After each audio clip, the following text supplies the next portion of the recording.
Hi friends, আমি শ্রী। আজকে নতুন রেসিপি নিয়ে এসে গেছি। বাড়িতে বাস ডিম আর পোস্ত থাকলেই এই রান্নাটা হয়ে যাবে।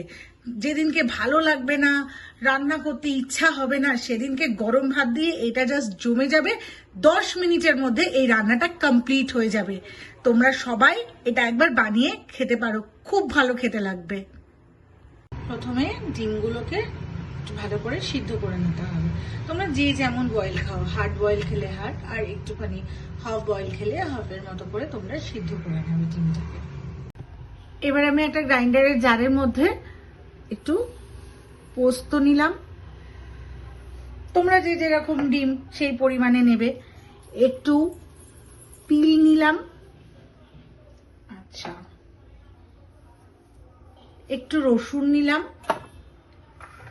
আর কটা কাঁচা লঙ্কা নিলাম, আর আমি সামান্য চারমগজ নিলাম। বাই দ্য ওয়ে, এই তিল, চারমগজ এগুলো কিন্তু কোলেস্টেরলের জন্য খুব ভালো। তোমরা এগুলো সব রান্নায় অল্প অল্প ইউজ করবে। আর একটু যদি বাদাম দিতে পারো না, তাহলে আরো ভালো হবে। রান্নাটা নয়, তোমাদের শরীরের পক্ষেও এটা খুব ভালো হবে। বাদাম আমাদের হাড় শক্ত করে। এরপর আমি দেখো কড়ার মধ্যে তেলটা একটু গরম বসিয়ে নিয়েছি। তেলটা একটু গরম হলে ওর মধ্যে 1 পিঞ্চ নুন দেব আমরা, আর তার মধ্যে একদম অল্প করে লঙ্কার গুঁড়ি আর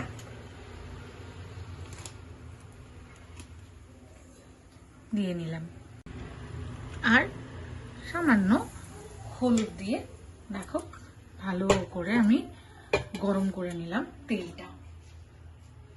এরপর আমি এর মধ্যে ডিমগুলোকে দিয়ে দেবো ফ্রাইয়ের জন্য।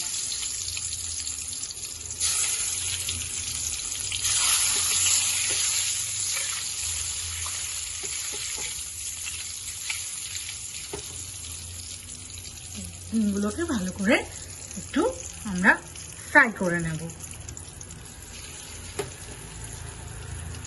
এরপর এই তেলের মধ্যে দিয়ে দেব একটু কালো জিরে আর কিছু কুচিয়ে রাখা পেঁয়াজ দিলাম। বেশ ভালো করে আমরা পেঁয়াজটাকে ভেজে নেব।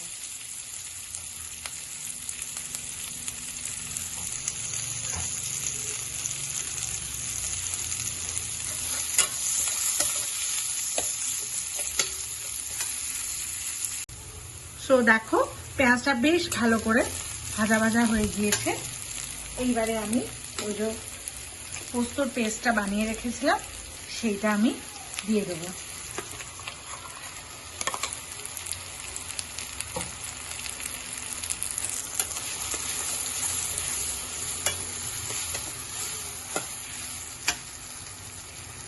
একটু হলুদ দিলাম।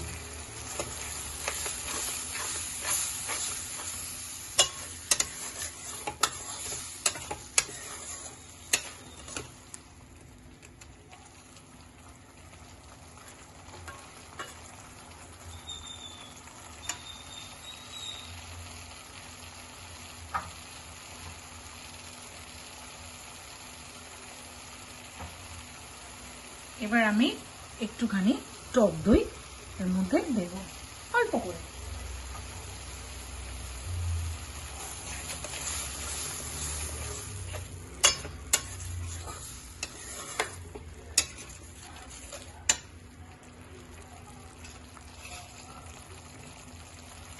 এরপর পরিমাণ মতো লবণ দিলাম।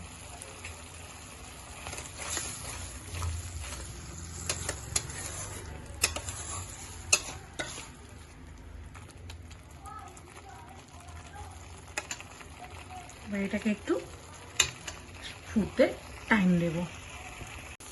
তো দেখো এই পর্যায়ে এসে আমি একটুখানি জল দিলাম, আর এরপর আমি যে ডিমগুলোকে ভেজে রেখেছিলাম সেগুলো আমি দিয়ে দিলাম। এগুলোকে গ্রেভিটার সাথে ভালো করে মিশিয়ে দিতে হবে। এইবারে আমি দুটো চেরা কাঁচা লঙ্কা দিলাম, আর একটুখানি আমি দিয়ে দেবো হচ্ছে সর্ষের তেল।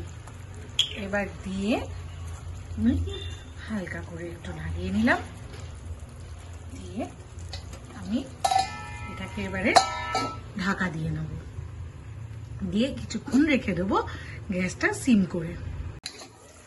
সো দেখো বন্ধুরা, কি লোভনীয় দেখতে হয়েছে। আর এই পোস্তর গন্ধ আর সঙ্গে হচ্ছে কাঁচা লঙ্কার গন্ধ আর কাঁচা তেলের গন্ধ, এত সুন্দর লাগছে, ঘরটা পুরো মোমো করছে আমার। আর এমনিতেও একটু শীতকাল বলে জানলা দরজাগুলো সব বন্ধ আছে ঘরে, ও ঘরটা পুরো আজকে মানে গন্ধে দারুণ লাগছে। তো চলো, আমার তো রেডি হয়ে গেল, তোমরাও বানাও এরকম করে। সো দেখো বন্ধুরা, আমার হাঁসের ডিমের পোস্ত একদম রেডি টু সার্ভ। মানে ওই যেদিন আর কি রান্না করতে ইচ্ছা হয় না, ভালো লাগে না, সেদিন বাড়িতে শুধু একটু ডিম আর একটু পোস্ত, এই দুটো থাকলেই এই ঝটপটা এটা খুব শিগগিরই হয়ে যাবে। একদম জাস্ট 10 থেকে 15 মিনিটের মধ্যে রেডি টু সার্ভ। গরম গরম ভাত দিয়ে যা লাগে না, কি বলবো, দারুণ লাগে, দারুণ, অতুলনীয়। তোমরাও এটা বানাও, আমার চ্যানেলটা দেখো, বেশি বেশি করে শেয়ার করো, লাইক করো আর সাবস্ক্রাইব করো প্লিজ।